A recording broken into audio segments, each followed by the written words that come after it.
Hello, my name is Jessica. I'm a Purdue Extension Master Gardener, and today I'm going to teach you how to read a seed packet. You may see the words annual or perennial on the seed packet. Annual means it's going to complete a life cycle in 1 year, going from seed to producing seed. Perennial means this plant has the ability to come back for several or maybe even many years when taken care of properly. If you're growing things like perennial flowers from seed, it may take a few years for that plant to be mature enough to produce blooms. Next is plant height. This will be the average height of the plant when it is mature, but this can vary depending on where you grow it and the soil conditions. Planting depth is how deep to plant the seeds in the soil. This is really important. If seeds are planted too deep or too shallow, depending on what they like, they may not germinate or sprout properly. For example, some seeds need light to germinate or sprout, so you would just sprinkle them on top of the soil. Days to germination is the typical amount of time it takes that seed to germinate or sprout. For larger seeds like peas or beans, you can sometimes see germination within just a few days.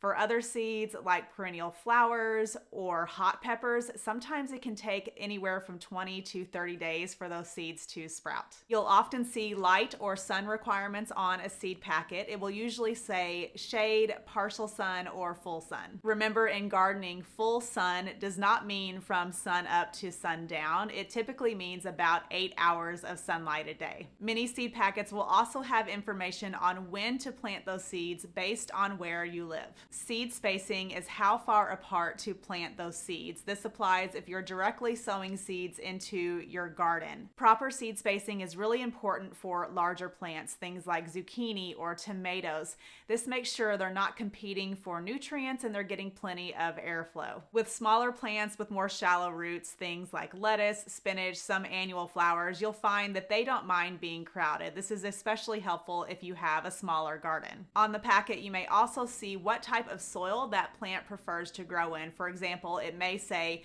plant in well-draining soil. This means that that plant won't like growing in heavy soil like those that are heavy in clay. So you'll need to amend your soil with something like compost, or you can grow in a container with potting mix. You may see guidelines on the packet for spacing after thinning and thinning height. Some seeds, especially if they have lower germination rates, are planted more densely at first. After the seeds have germinated and grown to a certain height, we will thin or remove some of the seedlings. Thinning height is how tall you want those seedlings to be before you thin them.